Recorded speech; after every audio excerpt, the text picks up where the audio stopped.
Guys, we're gonna go ahead and get started.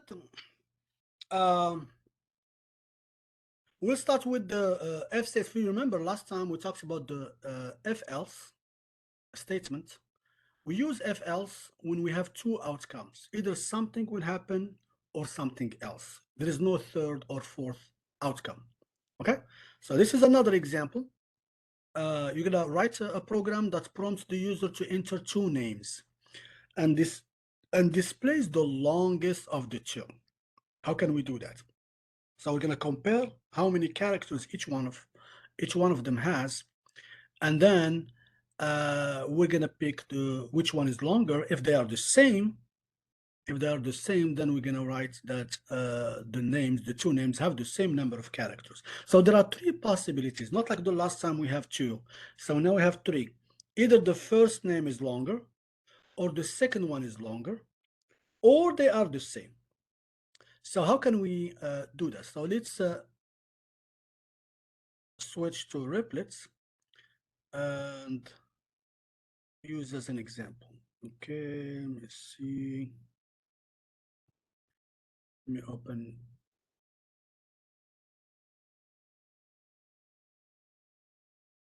All right. Okay. So we always start with the first two statements. So let me make more space here. So the first thing I need a variable string.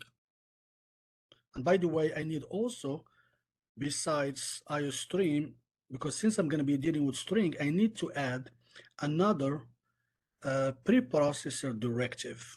It's called string. So I'm going to put include hashtag include and then string. Okay, so I'm going to declare two names, name one and then name two. Okay, and then I'm going to prompt the user to enter the name. So here I'm going to put cout, enter the first name, and then end L, end of line. And then I'm going to receive the input from the user. So here we have two ways. I can do it this way. That's the one we are familiar with. And then you put name one. But if you do this, and then you happen to have like a name and space, and then let's say, for example, you are entering full name, first name, space, and last name, the computer will pick up only the first one. It's going to stop the first in the first space. So once you get to that space between first name and last name, the computer will stop. So it's gonna pick up only the first name. But since here we are talking about only one name, so it shouldn't be a problem. But to be on the safe side, you have to use this. You have to use getLine. So that's the difference between this one and this one. GetLine, and then you put CIN and then whatever the variable is. So this works. That means the entire line will be picked up. So even if you have space.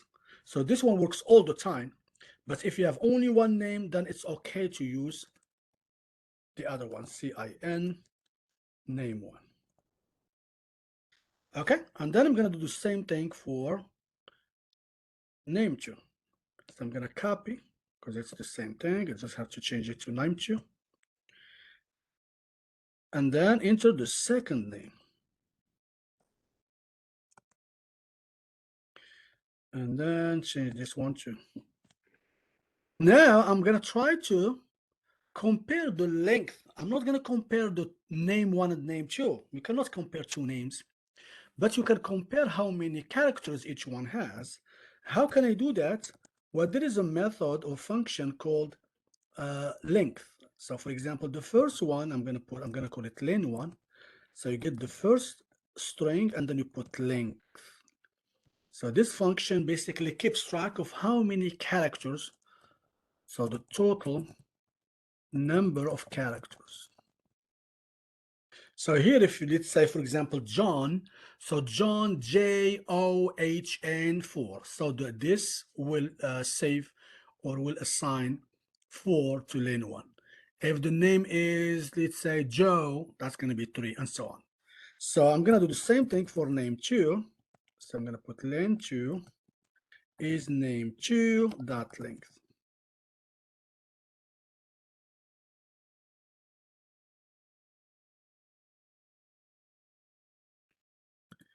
Okay. Oh, not scissor paste. I didn't throw it paste. Length. And there is dots. Okay, now I have the length of each one of them. Okay, now I'm gonna start comparing them using the if statement. Let me start with the first one. If the len1, which is the length of the first name, happens to be higher, greater than len2, then I'm gonna say that name1, so I'm gonna put C out. I'm gonna put name1, and then I'm gonna put plus, or I can just put this. I'm gonna put is num is, and then I'm gonna find the difference. Because if you look at the example, it says Christopher is 7 characters longer than Mike, because Mike has 4, Christopher has 11. So 11 minus 4 is 7. So how many characters? Christopher is longer, so you're going to calculate the difference. So I'm going to go right here and calculate the difference. So I'm going to call it diff is len1, which is the length of the first name, minus the length of the second name. So that's the one I'm going to use here. I'm going to put name1, Christopher is, and then the difference. And then I'm going to complete the statements. Characters longer than, and then finally name1, which is Mike in our example. And then the end of the line. Okay? So if len1, if the length of the first name is longer, that means if Christopher is higher, that's 11 higher than 4, then Christopher is, the difference, which is 7, is 7 characters longer. So let's try it. This is only one case. We are not done yet, but let's just test this one. So I'm going to start with Christopher here. Enter the first name. I'm going to put Christopher. And then hit the enter key, enter the second name, Mike. So if I hit the enter key, it's going to check. Okay, the length of Christopher is 11. The length of Mike is 4. So the condition is true because len1 is greater than len2. Then this statement will be executed. So if I hit the enter key, it's going to say Christopher is 7 characters longer than Christopher. Now, what about the other way around? What about if the first one? So if I run the program now, and I put, let's say, Mike first. Okay, let me try it. Let's see. So if the first one is Mike, and the second one is Christopher, then the length of the first one is not longer. Nothing will happen. Why? Because you didn't say what's going to happen if the second name is longer. That's why we need to add another one, else if. So we're going to put else if, another case. So else if len2 is greater than len1, the opposite. Then I'm going to do the same thing. I'm just going to switch the names. So I'm going to copy this to show you it's the same thing. I'm going to put the same, but I'm going to change this one. Name2 is longer.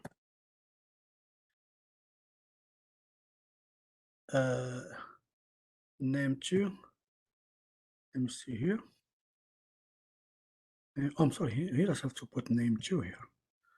Oh, so Christopher is longer than Mike. Now the opposite, name2 is difference of characters longer than name1. Okay, name1.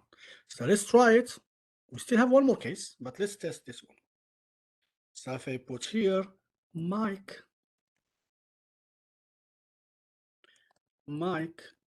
and Christopher. So the second one is longer. It should say, oh, but we have a problem. It says -7 because it is put 4 minus 11. So how can we fix that? We have two ways.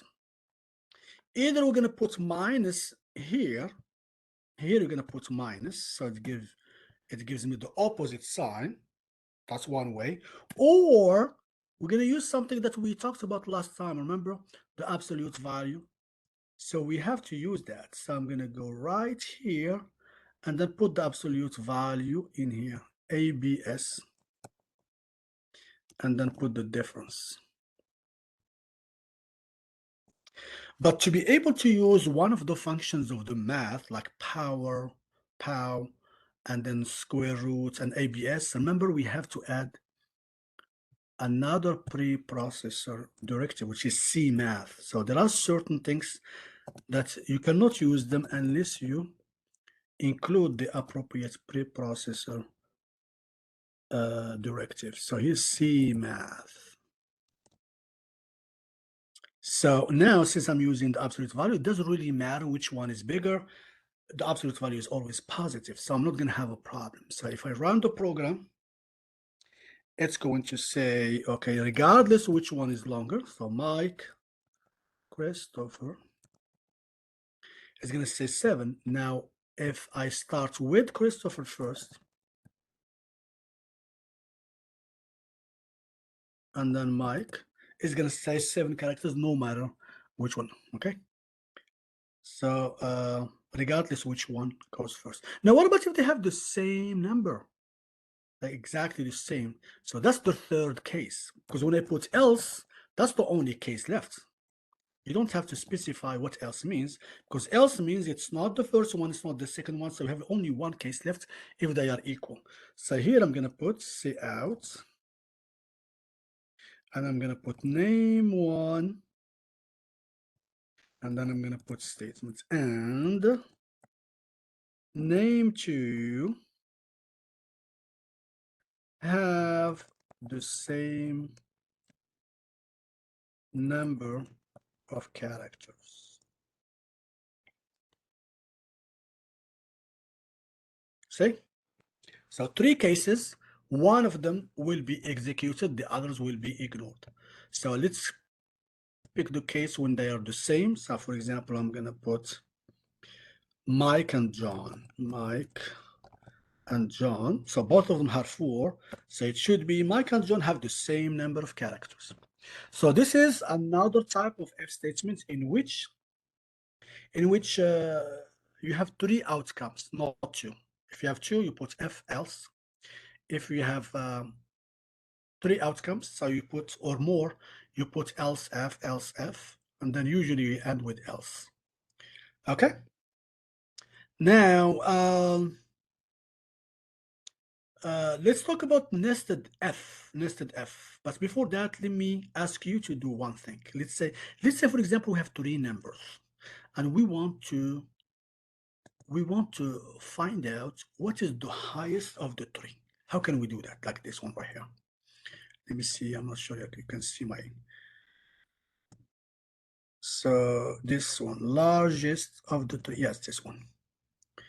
So create a program that prompts the user to enter 3 numbers, let's say A, B, C, and display the highest. But I don't want to use, the power that we used last time.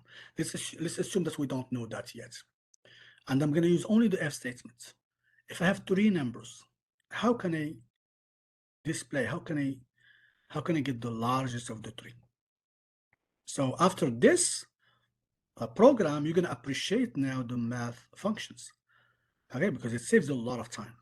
Now, if we don't have the power function, this is how it's going to work. So I'm going to switch to show you like how many lines of code does it take before you can find out the largest of the 3. So I'm going to share my. So I'm going to clear this and then show you how to find the largest of the 3.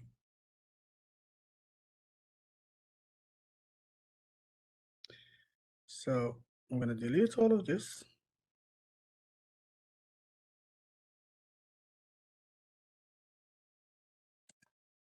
Okay. Now I'm going to prompt the user. So I'm going to put int A, B, and C, right? And then I'm going to put, for example, enter the first number.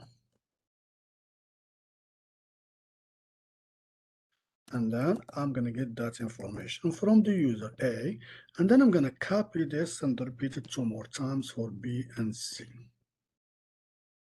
Copy.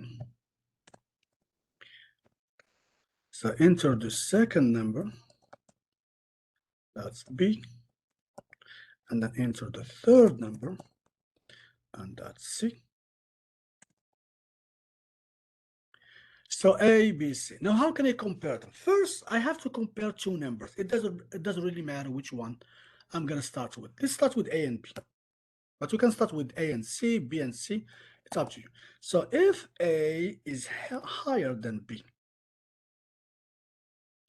so when A is higher than B, there is no way for B to be the largest number. So I can say with confidence that B is eliminated, right? Because it's less than A.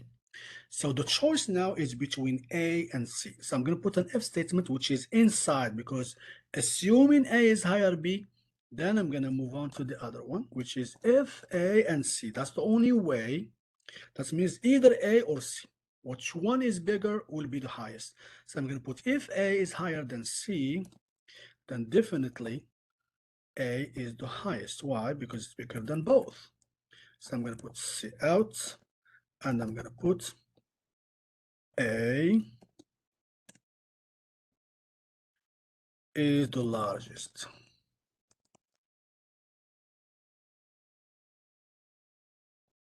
And if you say else, remember B is out of question. Why? Because it's less than A. It was eliminated from the beginning. Now, if A is higher than C, then A is higher than both of them. But if C is higher, we already know A is higher than B, so C is higher than A and B at the same time. So I'm going to put else C is, I'm just going to copy this and then put it right here. I'm going to say that C this time is the highest, right? It's just common sense, the largest. But all of this that we just talked about, it's if A is higher than B. So I'm going to go down at the end where you have the end of the braces, and then I'm going to put else. That means if A is not, look, if it's A is not higher than B, that means B is higher. So when I put else, it means automatically B higher than A. So if B is higher than A, we can do the same thing. A will be eliminated.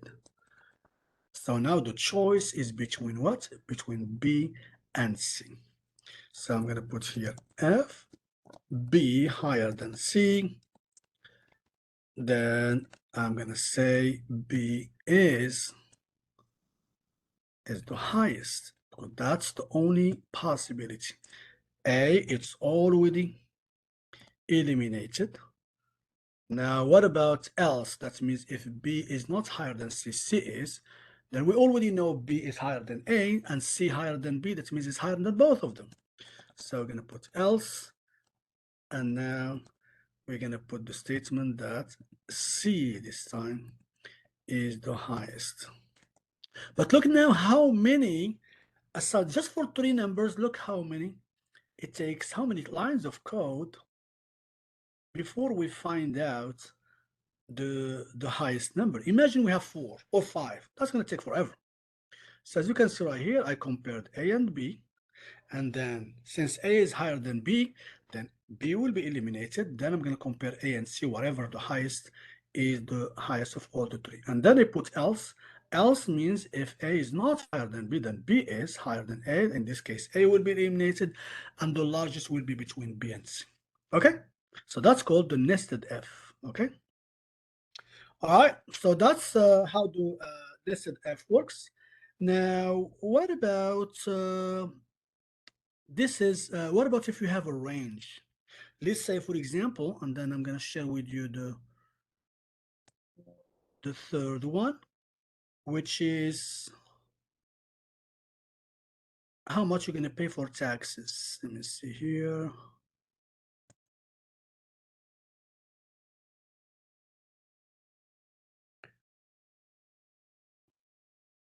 It's a little bit different because we have ranges. Okay, we don't have a specific value.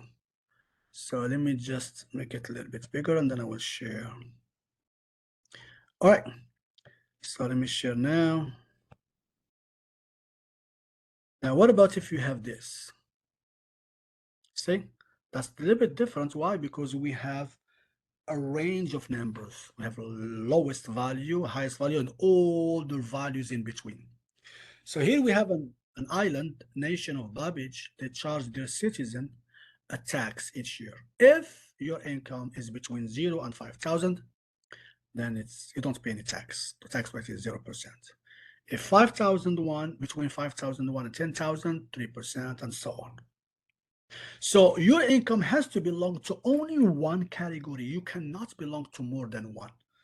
Otherwise, you're going to pay double time. You're going to pay, let's say, for example, 3% and 5.5%, which is not fair. So your income has to be, all these ranges, they have to be mutually exclusive. They cannot overlap. Because if they overlap, then you're going to have a problem. Someone will be paying tax more than one time.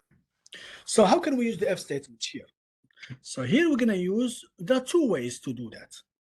Okay, I'll show you both of them if we have time, but I'm going to show you at least one of them is using AND. Why? Because when you say less than a number and higher than another number, that means there are two conditions, and to combine them, you have to use the operator AND. That means these two conditions have to be met at the same time. So I'm going to stop here and then switch to our program. So let me delete this. So first one, we're going to prompt the user to enter the income, right? And by the way, the problem that you have next week, not this week, next week, is about this. Very similar to the one that we're going to do right now. So I'm going to declare a variable income. I can put double if I want to. And then I'm going to prompt the user to enter. We also need another variable for tax, because how much tax, you need a variable for that. So I'm going to put tax, that means how much. And then we're going to initialize it with 0. And then I'm going to start enter your income.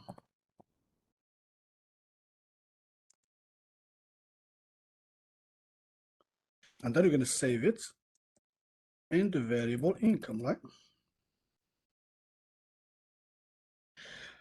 Okay, now we are going to start, testing.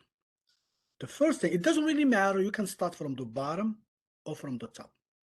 So the first one, let's start from the top. If your income is higher, according to this schedule, tax schedule, if it is higher than 40,000, and it does not say equal, higher than, that means 40,000 is not included. So if it is higher, then the tax, look, I'm using the braces to avoid any confusion. The tax will be, I think it's whatever the income, and then you multiply by, it's 23.7, I believe. Let me look one more time. It is 23.7, yes. 23.7. So that's 23.7, that means 0.237. So that's how much tax I will be paying if my income is higher than 40,000. Now I'm going to put another if statement. Remember, they don't overlap, so I can use different if statements here. I can say if the income is less or equal than 40,000. So that's the category that is below this. And because if I leave it like this, then it's going to include many categories. Okay, they will be paying many taxes. But it's less, but you want to limit it to one category. And how do we use and? By using the ampersand symbol. How do we use that? Is by using the shift key and number 7 at the same time. And then the income has to be higher than 20,000. Yeah, let me see again. 20,001. 20,001. So 20,001. Now, is 20,001 included? Let me go back and check. Yes. 40,000 and 20,001, both of them are included. Okay, so I have to put the equal sign. Remember that 40,000 was not included in the upper category, so here it should be included. Okay, and then I'm gonna, if this is the case, then tax should be income multiplied by 0.108. Okay, which is 10.8%. Okay, that's the second category. Now I'm gonna go down to the next category. If the income, so it has to be less than 20,001 or equal to 20,000. So I can put either less than 20,001, but don't put equal sign because you already included 20,001 in the middle category. Or if you want to put equal, then put 20,000 without one. So just be careful that you don't include the same income. It should not belong to two different categories. And then income should be higher than, I think it's 10,000, 10,001, 10,001, 10,001.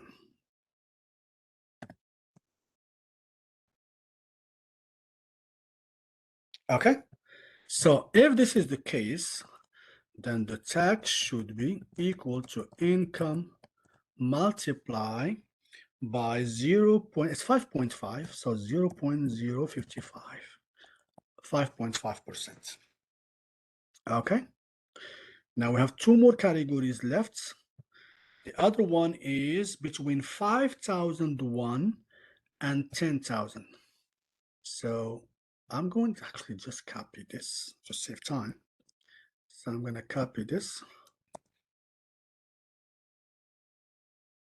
So it says if it is higher than 5,001, right? 5,001 and 10,000. And 10 less than 5,000. I'm sorry, less than 10,000. Less than 10,000 and higher than 5,001, but I have to put the equal sign here. So just look at the scale, look at the table, and make sure if the income on the border is included or not, but it has to belong. So 10,001 was not included on top. So, I have to include it here because it says equal. Okay. For this one, it's less than 10,000. So 10,000. Okay, it should be included. 10,000. So I'm going to put here equal sign. Okay, now I have only one category left, which is less than 5,000. They don't pay any tax. So I'm going to put here if income is less than 5,000 equal, then the tax is 0.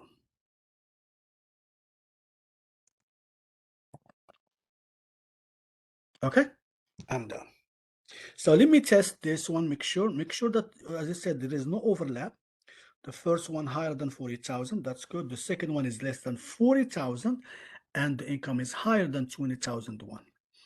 The next one is less than 20,001, the income is higher than 10,001. And then the one after is less or equal than 10,000, I put 1,000. Okay? So there's no overlap here. So now let me use the same example that the assignment is using, which is if it is 35,000. So I'm going to run the program. It's going to say enter your income 35,000. Let me see. Oh, I did not print. Oh yeah, I don't print. So I can just print at the end. That means whatever, and I can print it only one time. So whatever calculation is made, so this statement, I don't have to repeat it for every single statement. I can, but that will be waste of time and waste of code. And I can wait until the end, and then I'm going to put the tax to be paid is, and then I'm going to put tax, whatever, it doesn't matter which category is applicable. So it's going to show me the final amount. So that's a good idea to leave it till the end. So you just have to do it one time. But if you do it on every single one of them, I mean, there's nothing wrong with it. Let me see. The tax is, probably I forgot to close. Oh, this statement, I put it outside the program. So I have to put it right here because that's the end of the program. Okay, so I'm going to run the program and use the same example, which is 35,000. Let me check. Okay, that's exactly the amount we have in the example, 30,780. You can add the dollar sign if you want to right here. So it shows the dollar sign next to the number. So this is an example of using AND, the operator AND. And by the way, if another example you want to use OR, then you have to use the two vertical bars using the shift key and then the backslash. So this is AND. Okay. Now I can use a different way of doing this, exactly the same thing.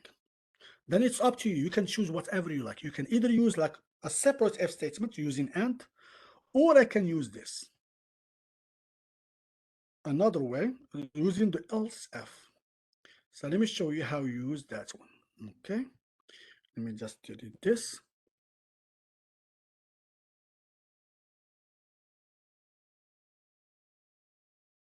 Okay, I'm gonna stop right here. Okay, so there's another way. I can start with if the income is higher than 40,000. Okay, I can put tax is equal income, right? Multiply by 0.23.7. That's 0.237. Now pay attention here. I'm going to use else if. Look, else, what does else means? Else means the income is less or equal, always the opposite of this. That means when the condition is false, that's what else means. So I'm not going to repeat income less or equal than 40,000 because that's what else does. I just have to specify the second one, which is if the income is higher than 20,001. Of course, I'm going to include that.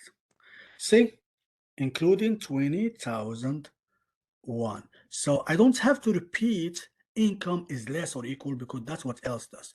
And then I'm going to continue with the same thing. So if it is higher, then I'm going to put tax equal income multiplied by 0.108. And I'm going to continue the same thing. Else if. What is else? Else means the income is less than 20,001. So I just have to specify the second. So that's the difference between first, before we used 4 different if statements. There's no else involved. Now here we are using else so we can save time, so you don't have to repeat something because else does exactly the same thing. Else means income is less than 40,000. So when you say else, basically you are saying that the condition you tested is false. So here I'm going to put higher or equal than 10,001. So the tax is income multiplied by 0.055.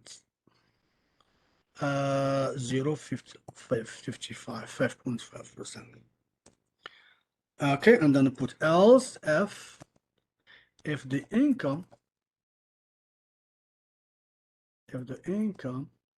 is, else means less than 10,000, and here I'm going to put higher than 5,001. So I'm going to put 3%. I think I forgot to include 3% in the first one. Income multiplied by 0.03. That's 3%, right? And finally, I'm going to put else. That means if it's not included in the first, second, third, or then else is whatever is not mentioned. So here I'm going to put tax is 0 because we have less. So it means else means less than 5,000. So that's another way of doing it. Either the first one with and, or you can use this. I mean the same thing. It's just a question of preference. If you like the first one, you do it. If you the second one, you do that. Okay. So we have a few minutes left. Then I'm going to talk a little bit about the problem. That's the assignments, because I got some questions about that. How are you gonna approach the problem about the the dollars? How can you basically change the amount of cents to dollars, quarters, and dimes and nickels? So let's say, for example, that we have a certain number of cents, and we want to convert that into so let's say, for example, we have cents equal 196. Okay, so I want to break it down into dollars, quarters,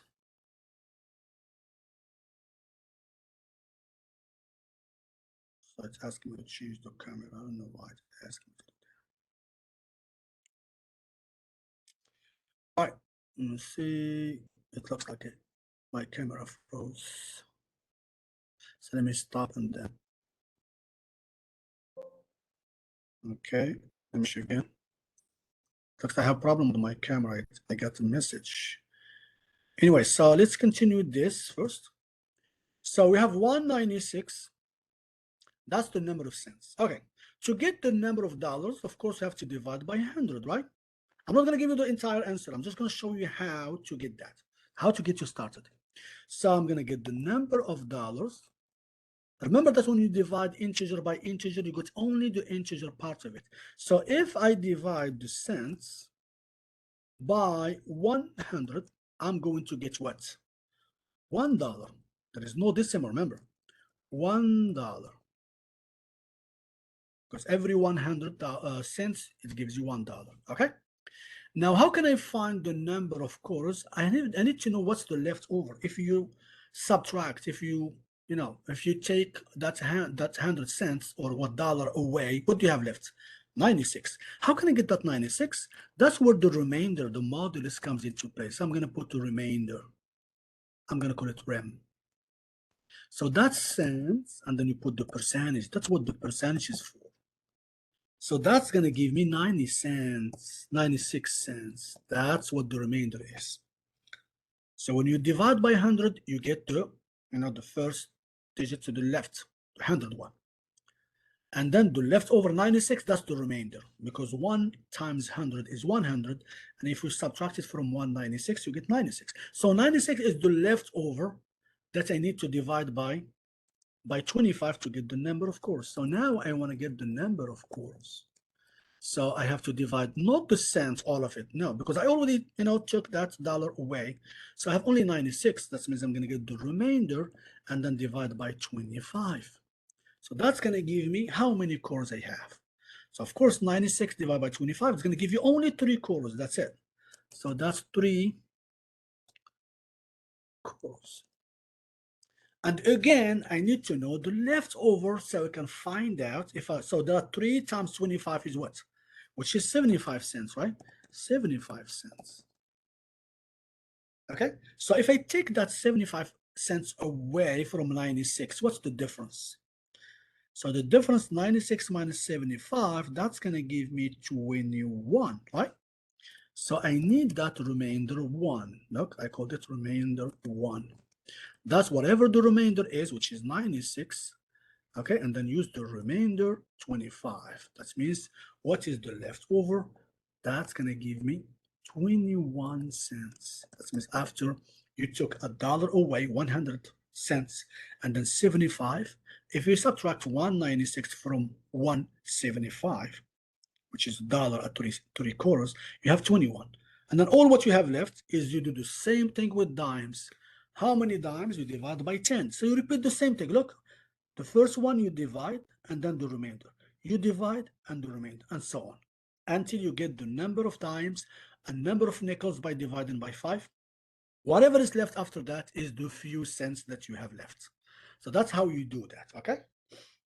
So you're gonna basically repeat the same thing. So divide by 100, remainder 100. Divide by 25, and then the remainder 25. Divide by 10, remainder 10.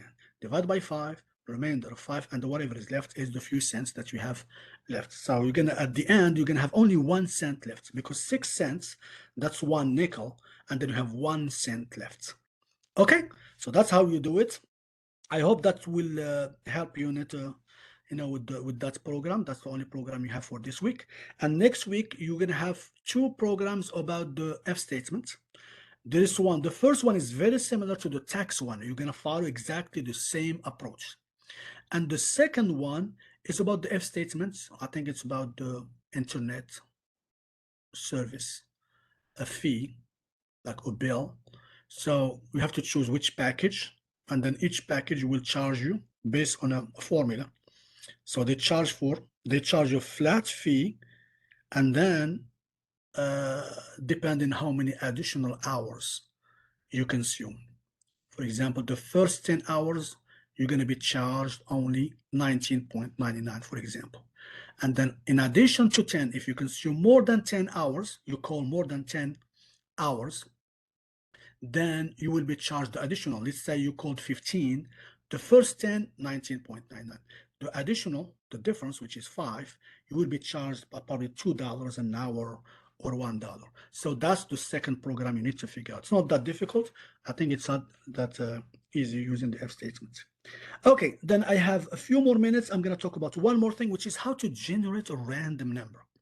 How to generate a random number. So the first thing we need to do very quick, because many times like you have to use a random number. Most of the games, they use a random number. It's like a random number. That's what makes basically the game fun, okay? If all the games are predictable, you know exactly where the ball is coming, which direction, or where the bullet is going, then it's not fun anymore. It's like, you keep doing the same thing over and over. So how in C++, the first thing we do this, we put srand, and then we put time. That's the first thing. I'm going to explain what we need this for. This one to make sure that it is fair enough, because sometimes when you repeat, sometimes the computer may give you the same random numbers all the time. Let's say you are trying to pick a random from 1 to 6, let's say a dice game. So the computer may keep giving you, even though they are random, but you can notice that the computer is choosing a specific number more than the other numbers, which means it's not fair enough. So this one will basically refresh and then start over, kind of. So all the numbers have almost the same chances to be for being picked. And then I'm going to use this. I'm going to put cout. And then I'm going to pick a random number. First one, if I use this and then I put rand parentheses, that's going to give me a random number. But let's see what kind of number is this. It's going to be random, but let's see what kind of number is this. So the computer will give me, look, that's a big, huge number. Every time I click, it gives me a different one. Look. Yeah, but that's not the type of number I need. I want let's say for example, I just want a random number between 1 and 6, between 1 and 10, between 10 and 20. Let's say a random grade between 0 and 100, stuff like that. I don't want this big number. So there is a way to go around it. First one, let's save it. I'm going to save. Since it is an integer, I'm going to choose an integer variable. Then if I do this, I'm going to get that big number. But if I put a remainder 6, what do you think I'm going to get? When you divide by 6, what are the possible values you can get? Any number, it doesn't matter. Even if billion, trillion, million, it doesn't matter. Once you divide by 6, what are the possible values you can get? Anybody?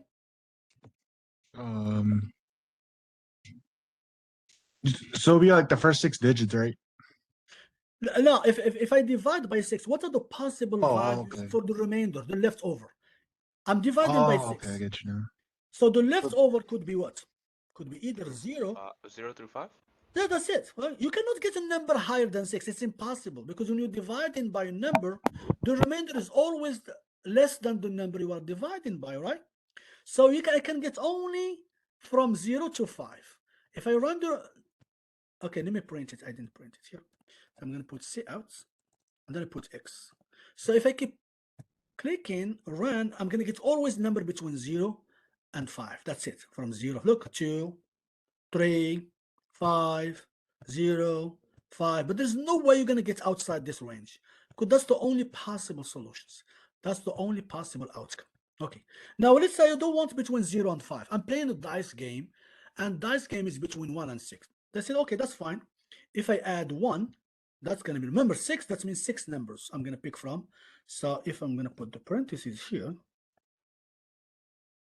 and then I added 1 at the end, that's going to be between 1 and 6. First one is between 0 and 5, but if I add 1, that's going to be between 1 and 6. And now 6 could be a number, 1 could be a number 2. So anything between C6, 2, 4, 5, 2, 1. So any number between 1 and 6. Yeah. Now what about if I want between 1 and 10? That's fine. If I put 10 by itself, that's between 0 and 9. But if I put 10 and then plus 1, that's between 1 and 10. Between 1 and 10. So now I can get any number between 1 and 10.